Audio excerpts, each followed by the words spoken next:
د دواړو جهانو سردار مبارک د ابولهب هغه ارسه هیر کړل د یو انسان لور له چې طلاق ورکړي یو له او بلې له دا چانیریږي ارسه هیر کړل د یو بچي نه د یو د تره د زوی هم لاس تاو که او د بل د تره د زوی هم لاس تاو که او بیت الله ته ځان له بوتل او دغه پردې یو نه د بیت الله لاسونه اوچت کړل د الله نه ول دعاګانې کوي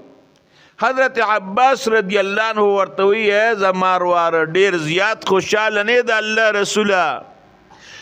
ورته عباس ولې بنې خوشاله ما د خپل تر بچی د الله نه غوښتي وو ما له رب العالمین د خپل تر بچی راکړل دا ما د رب نه غوښتي وو ما له الله د خپل تر بچی راکړل او د دوړو جهانو سردار مبارک په مبارک لاسونه اچولې دي او رسول الله مبارک ول د الله له دعاګانې غواړي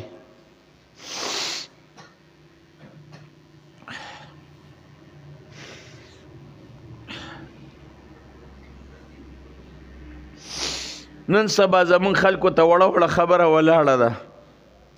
موږ سیر نکړل د هغې د وجې د جهنم په لار باندې خلک روان دي د پاک پیغمبر وا خشته اخلاق ته وګوره